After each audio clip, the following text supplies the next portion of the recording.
आप तमामी हाज़रीन नाज़रीन व सामईन का खैर मकदम है आपके अपने ही YouTube channel A to Z info पर। दोस्तों, आज हम डिस्कस करेंगे मौलाना आज़ाद नेशनल उर्दू यूनिवर्सिटी में 2017 में जो आपका एंट्रेंस टेस्ट पेपर हुआ था उसके उर्दू पोर्शन को हम डिस्कस करेंगे। जिस तरह कि यहाँ पे आपको टाइटल बार कह सकते हैं, इसे कि अब दिख रहा होगा कि ये एंट्रेंस टेस्ट 2017 दिखा रहा है, तो ये 2017 का मतलब ऑफिशियल आपका जो न्यूज़ क्वेश्चन पेपर है मानू का वो है। और ये मैथ को देख के आप कंफ्यूज मत होइए, चूँकि जनरल क्वेश्चन जो होता है मानू का वो किसी भी सब्जेक्ट का हो, चूँकि ये स्पेशल मैथ का सब्जेक्ट था तो मैं यहाँ पे जनरल ले लिया हूँ। जनरल कहीं से भी लिया जा सकता है, ठीक है, यहाँ पे कंफ्यूज होने की ज़रूरत नहीं है। तो यहाँ पे हम उर्दू के 10 क्वेश्चन करेंगे, अच्छे से समझ के करेंगे। इससे पहले भी बहुत सारे क्वेश्चन सॉल्व हैं, उसे भी आप देख सकते हैं। 2017 के भी हैं और इससे पहले के जितने हैं 2019 तक के क्वेश्चंस गालिबन सॉल्व हैं, उसे देखिए। प्रैक्टिस सेट मैं डेली बना रहा हूँ, ठीक है, मैं डेली प्रैक्टिस सेट बना रहा हूँ जो अभी तक टोटल आपके 22 हो गए हैं डेली। और क्लासेस भी मैं लाइव लेता हूँ और इंटरेक्शन के लिए डाउट्स वगैरह भी क्लियर करता हूँ। तो अब डिस्क्रिप्शन बॉक्स में मैंने लिंक दिया टेलीग्राम व्हाट्सएप ग्रुप का, वहाँ पे मैं उस लिंक से आप ज्वाइन हो जाएंगे मेरे ग्रुप में। तो वहाँ पे मैं इन्फॉर्मेशन प्रोवाइड करवा देता हूँ जब कभी मुझे लाइव आना होता है या फिर किसी कॉन्सेप्ट को लेके या किसी स्ट्रेटजी को लेके जो भी होता है इन्फॉर्मेशन मानू से रिलेटेड, मैं वहाँ पर प्रोवाइड करवा देता हूँ। तो वो डिस्क्रिप्शन बॉक्स में जो लिंक दिया है उसको फॉलो करके आप ज्वाइन हो जाइए ताकि आपकी तैयारी अच्छी हो सके। यहाँ पर 10 क्वेश्चन समझेंगे तो 11 नंबर से देखते हैं, तो इसे आप साथ ही साथ प्रैक्टिस करने की कोशिश करें ताकि आपकी भी प्रिपरेशन अच्छी हो जाए और आपको आइडिया हो जाएगा कि मानू में क्वेश्चंस कैसे आते हैं। जनरल क्वेश्चन से रिलेटेड भी मैं अपना जो सेट बना रहा हूं। तो चलिए स्टार्ट करते हैं। क्वेश्चन नंबर 11 देखते हैं। मंदरजा झेल अल्फाज से हरफ इल्लत की शनाख्त कीजिए। मंदरजा झेल अल्फाज से हरफ इल्लत की शनाख्त करनी है आपको। फूल है, जर्दी है, परी है या धूल है। तो इसका राइट आंसर क्या होगा? मंदरजा झेल से हरफ इल्लत की शनाख्त वाव अलिफ या बोलते हैं इसको, ठीक है, वाव अलिफ या। जिस तरह इंग्लिश में वावेल होता है AEIOU, उसी तरह उर्दू में वाव अलिफ या को हरफ इल्लत वावेल बोलते हैं। तो चूँकि ये एक तरह का सवाल गलत हम कह रहे हैं इसलिए कि इसमें ये जितने भी अल्फाज हैं सबके सब में वावेल है। वाव अलिफिया में से, वाव अलिफिया से सारे में हैं, तो ठीक है, ये गलत है। अदरवाइज़ लग रहा था कुछ तो सी है, क्योंकि एक लॉजिक थोड़ा सा काम कर रहा था कि जो कि है नहीं, वो क्या है कि सब में हरूफ ज़ायद हैं, 4-5 हरूफ है। जो सबसे कम हरूफ वाला है वो आपका परी है, बट ये कोई सॉल्यूशन नहीं, तो उसको हम गलत आंसर मान रहे हैं। और ऐसे क्वेश्चंस पे सबको इक्वल मार्क्स मिलता है। तो अगर इस तरह के क्वेश्चन आपके एग्जाम में आ रहा है और आपको डाउट हो रहा है तो ऐसे क्वेश्चंस पे सबको इक्वल मार्क्स दिया जाता है, ठीक है। तो ऐसे क्वेश्चन पे ज़्यादा कन्फ्यूज होने की ज़रूरत नहीं है। 12 नंबर देखते हैं। और ऐसे क्वेश्चंस आ ही जाते हैं, सारे एग्जाम्स में ऐसा होता है, मानू में भी हो जाता है। 12 ऐसा हुआ है तो इस बार भी आ गया था, तो उस पर इक्वल मार्क्स सबको मिला होगा। 12 नंबर देखते हैं। किसी बात को जानते हुए भी उससे अनजान रहना क्या कहलाता है? मान लीजिए कोई बात आप जान रहे हैं फिर भी आप उससे अनजान बन रहे हैं। जैसे कि आप समझ रहे हैं किसी के साथ कोई दुर्घटना हुआ है, लेकिन कोई बता रहा है यार उसके साथ ऐसा हो गया, लेकिन आप कह रहे हैं क्या उसके साथ क्या हुआ, कैसे हुआ? तो एक तरह का तजाहुल, इसे जो कहते हैं तजाहुल अरफाना कहलाता है, ठीक है। हुस्न तालील यहाँ पे मुबालगा, तजाहुल अरफाना, मरातुन नज़ीर जो दिया है यहाँ पे तजाहुल आरिफाना। तजाहुल मतलब अनजान बनना, to be unknown after knowing the things, किसी चीज़ को जानने के बाद या जानते हुए उससे अनजान बनना, उसे कहते हैं तजाहुल आरिफाना। तो ऑप्शन सी यहाँ पे बिल्कुल सही हो जाएगा, ठीक है। तो पहली बार चैनल पे आए हैं, मानू की तैयारी करना चाहते हैं और अच्छा प्लेटफॉर्म है, अगर पहली बार आए समझ लीजिए आप अच्छी जगह आ गए हैं। वीडियो को लाइक करके दोस्तों को शेयर कर दीजिए, सब्सक्राइब करके बेल आइकन दबा के मेरे चैनल से ज्वाइन हो जाइए ताकि मानू से रिलेटेड जो भी इन्फॉर्मेशन हो उसको ईजिली आप तक प्रोवाइड करा जा सके और उसको फॉलो करके आप अपना एडमिशन मानू में आसानी से ले सकें। क्योंकि मानू में अब बहुत ज़्यादा गैदरिंग हो रही है, अगर स्ट्रेटजी से आप नहीं चलेंगे तो काफ़ी दुश्वार हो जाएगा आपका एडमिशन। जिस तरह पहले हो रहा था 2-4 साल पहले, तो काफ़ी कम बच्चे आते थे तो आसानी से सबका हो जाता था। लेकिन अब जो मतलब एक तरह कंपटीशन की तैयारी करते हैं बच्चे, उनको उनका सब्जेक्ट उर्दू होता है तो वो आ जाते हैं, तो वो एक तरह का बहुत ही मतलब कह सकते हैं ना लार्ज लेवल पे फाइटिंग हो रही है। तो अच्छी तैयारी की काफ़ी ज़रूरत है, ठीक है। ये अब लेवल जो क्वेश्चन का वो थोड़ा डिफिकल्ट होता जा रहा है डे बाई डे मानू का। अगला देखते हैं सवाल नंबर 13। गज़ल के एक शेर का ताल्लुक़ अगर दूसरे शेर से हो तो कहलाता है। कि गज़ल का एक शेर का ताल्लुक़ दूसरे से हो क्या कहलाता है? मतला सानी, हुस्न मतला, शाह बैत या क़ताबंद। मतला सानी किसे कहते हैं? जी, गज़ल के पहले शेर को मतला कहते हैं, दूसरे शेर को मतला सानी, और जो अच्छा शेर होता है उसे हुस्न मतला। शाह बैत पूरे गज़ल में सबसे अच्छा जो उसे बोलते हैं क़ताबंद। यहाँ पे बिल्कुल आपका सही हो जाएगा। ठीक है, तो ऑप्शन डी यहाँ पे सही हो जाएगा, क्योंकि एक शेर का ताल्लुक दूसरे शेर से हो तो उसे क़ता बंद कहा जाता है। वैसे तो गज़ल का हर शेर अपने आप में मुनफरिद होता है, अलग होता है, लेकिन अगर एक शेर का ताल्लुक दूसरे से हो तो उसे हम क़ता बंद कहलाते हैं। और तो ऑप्शन डी यहाँ पे बिल्कुल आपका सही हो जाएगा।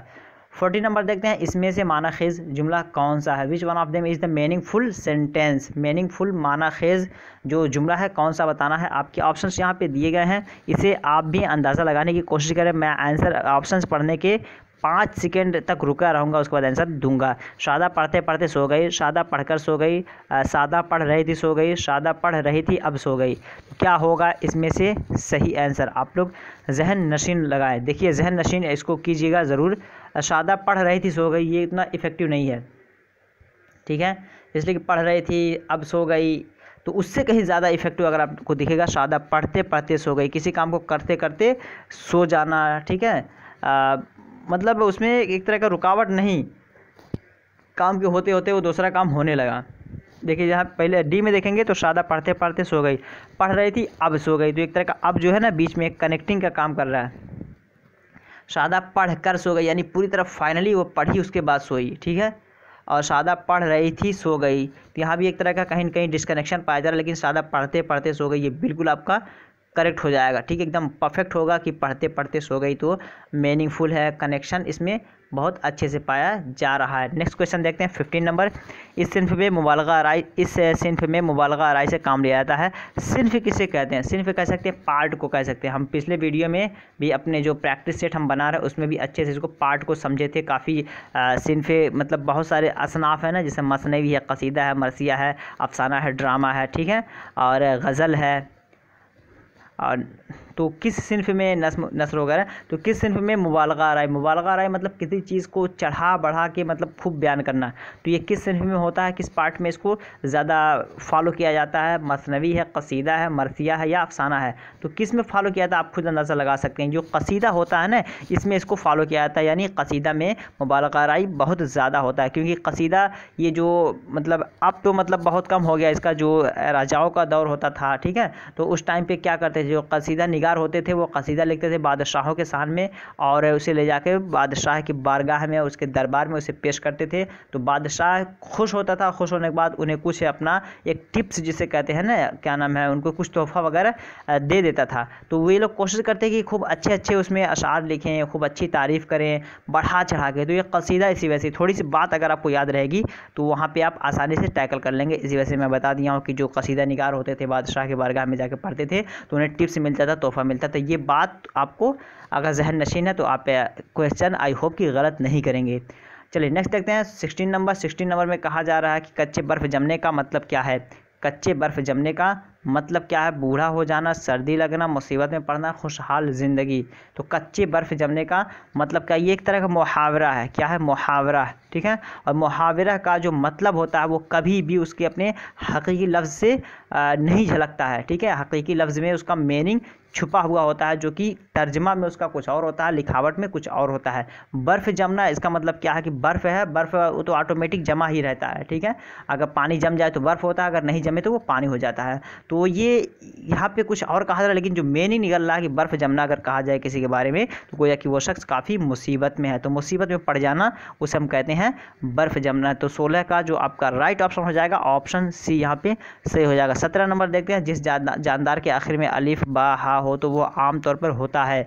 जिस जानदार के आखिर में अलिफ बा हा हो तो वो आम तौर पर होता है। ये कह सकते हैं कि एक तरह का आपका माइंड चेक किया जा रहा है, कोई इसमें फार्मूला नहीं है और कोई इसमें लॉजिक नहीं है। आप ये कॉमन क्वेश्चन है, ठीक है, हर कोई इसका आंसर कर सकता है, लेकिन थोड़ा सा दिमाग लगाएगा तो इसमें कोई ऐसा कायदा नहीं दे दिया गया कि आप उर्दू के कवायद निकालें, आप इसमें ऐसे भी आंसर कर सकते हैं, ठीक है। जिस जानदार के आखिर में मतलब कोई लिविंग थिंग्स हो उसमें उसके नाम के आखिर में, ठीक है, अलिफ हो, बा हो, हा हो तो वो आमतौर से क्या होता है? मुज़क्कर, मुअन्नस, जिनसे गैर हकीकी या जिनसे हकीकी। तो क्या होगा यहाँ पे? मुज़क्कर को कहते हैं आपका स्त्रीलिंग, ठीक, और पुरुषलिंग, ठीक, सॉरी पुरुषलिंग, और यहाँ पे स्त्रीलिंग जिसको मेल फीमेल जेंडर कहते हैं। तो यहाँ पे क्या होगा? बिल्कुल यहाँ पे मुअन्नस जो है सही हो जाएगा, क्योंकि बोला जाता है जिस तरह साइमा है, बाकिरा है, ठीक है, राबिया है और सैयदा है, इस तरह के अल्फाज जो होते हैं, हा बहुत ज़्यादा हा इस्तेमाल होते हैं, तो ये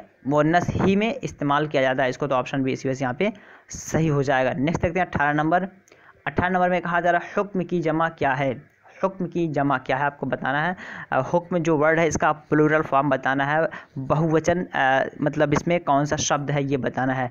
हाकिमीन, हाकिम, अहकाम, हुक्काम, ठीक है। तो यहाँ पे क्या सही होगा, हाकिम जो है ये हाकिमीन जो है ये हाकिम की जमा है। ऑर्डर जो करता है कमांडर जो होता है, कमांडर कहते हैं हाकिम को, तो उसकी जमा जो है हाकिम की जमा जो बनती है वो हाकिमीन, ठीक है। ये हाकिम जो है ये इसकी जमा एक दूसरे के वाहिद जमा है। और हाकिम की जमा हाकिमीन और हुक्काम दोनों, ठीक है। तो हाकिम, ये देख लीजिए यहाँ पे एक बात और समझ लीजिएगा, हाकिम वाहिद है, हुक्काम और हाकिमीन ये दोनों उसकी जमा है, तो दो जमा बन जाती है इसकी। लेकिन यहाँ पे जो बचे, अगर इन तीनों को आप समझ लिए, ठीक है, तो ऑटोमेटिक बचा एक, तो यहाँ पे आंसर आप निकाल लेंगे कि हुक्म की जमा अहकाम है, तो ऑप्शन सी यहाँ पे सही हो जाएगा। तो आई होप कि तीनों कॉन्सेप्ट आपका क्लियर हो जाएगा। हाकिम से पूछ ले तो हाकिमीन या हुक्काम, हाकिम पूछेगा तो या तो फिर आपका हाकिमीन होगा या फिर हुक्काम ही होगा, दोनों नहीं मिलेगा। तो यहाँ पे जो करेक्ट आंसर हो जाएगा 18 का ऑप्शन सी बिल्कुल सही हो जाएगा। नेक्स्ट क्वेश्चन देखते हैं और 19 नंबर में कहा जा रहा है कि अल्लामा इकबाल का पहला मजमूआ कौन सा है। अल्लामा इकबाल का पहला मजमूआ कौन सा है। बांगे दरा, बाले जिब्रील, ज़रब कलीम, अरमगाने हिजाज, कौन सा है। अल्लामा इकबाल से क्वेश्चन बनता है, चाहे आप स्पेशल उर्दू यानी कि उर्दू ऑनर्स की प्रिपरेशन कर रहे हैं या फिर जनरल कर रहे हैं, तो वहाँ से उर्दू के क्वेश्चन बन जाते हैं। अल्लामा इकबाल और मौलाना आज़ाद से ये क्वेश्चन बनता है, तो ज़्यादा नहीं लेकिन बनता है, आई कैन से कि बनता है, ठीक है। तो यहाँ पे पूछा जा रहा है पहला मजमूआ कौन सा है। ऑप्शन यहाँ पे बांगे दरा, बाले जिब्रील, ज़रब कलीम, अरमगाने हिजाज। तो यहाँ पे करेक्ट आंसर क्या होगा। अल्लामा इकबाल का पहला मजमूआ जो है वो बिल्कुल सीक्वेंसली अगर देखते हैं ए बी, ठीक है, सी और डी, तो ये बिल्कुल आपका ये सीक्वेंस है कि पहला जो उनका है बांगे दरा, दूसरा बाले जिब्रील, तीसरा आपका ज़रब कलीम, चौथा अरमगाने हिजाज, ये सीक्वेंस है। इसको आप लोग याद कर लीजिए। पहला यहाँ पे जो है बिल्कुल करेक्ट हो जाएगा कि बांगे दरा ये अल्लामा इकबाल का पहला मजमूआ कलाम है, लेकिन आपको सीक्वेंस याद करने की ज़रूरत है, याद कर लीजिए, क्योंकि पूछा जाता है कभी कभी कि अल्लामा इकबाल के आखिरी मजमूआ कलाम का क्या नाम है। तो अरमगाने हिजाज, दूसरा पूछे तो बाले जिब्रील, तीसरा पूछे तो ज़रब कलीम। अगर आपको ये याद है, आंख बंद करके पढ़ ले रहे हैं कि बागे दरा, बाले जिब्रील, ज़रब कलीम, अरमगाने हिजाज, तो अपने उंगली पे गिन के भी आप इसे निकाल सकते हैं और आंसर सही कर सकते हैं। तो यहाँ पे जो ए है बिल्कुल सही हो जाएगा। नेक्स्ट देखते हैं, लास्ट देखते हैं। फिर कहना चाहेंगे कि अगर पहली बार चैनल पे आए हैं और मानू की प्रिपरेशन आप करना चाहते हैं तो चैनल को सब्सक्राइब कीजिए, दोस्तों को बताइए चैनल के बारे में कि यहाँ पे मानू की तैयारी हो रही है अच्छे डायरेक्शन में और एक तरह के क्वेश्चंस को एनालिसिस करके बनाया जाता है। तो 20 नंबर देखते हैं, उर्दू में गीत का आगाज़ किसके दौर से होता है। उर्दू में गीत का आगाज़ किसके दौर से होता है। अमीर खुसरो, कैफी आज़मी, डॉक्टर जाकिर हुसैन, लैला देवी। तो क्या होगा इसका करेक्ट आंसर। इसका करेक्ट आंसर क्या होगा, अगर आपको पता है तो बताइए। यहाँ पे जो करेक्ट होगा बिल्कुल अमीर खुसरो, क्योंकि ये पुराने हैं और इन्हीं के ज़माने से उर्दू गीत का आगाज़ हुआ। तो ऑप्शन यहाँ पे जो है ये है, बिल्कुल सही हो जाएगा। तो ये कुछ 10 क्वेश्चन थे जो हम समझ के पढ़े हैं। अगर इस तरह के क्वेश्चंस आप भी एनालिसिस कर पढ़ना चाहते हैं और तैयारी करना चाहते हैं तो चैनल के ज़रूर डिस्क्रिप्शन बॉक्स में दिए गए ग्रुप से ज्वाइन हो जाइए, ताकि वहाँ पे इन्फॉर्मेशन या जो भी वीडियो अपलोड करूँ उसको ज़रूर देखें, इसलिए कि वो इन्फॉर्मेटिव वीडियोज़ होते हैं। तो यहीं पे बात ख़त्म करते हैं, फिर मिलते हैं नेक्स्ट वीडियो में। दीजिए इजाज़त, तब तक के लिए have a nice day, have a good day, that's all, thank you, bye, खुदा हाफिज़।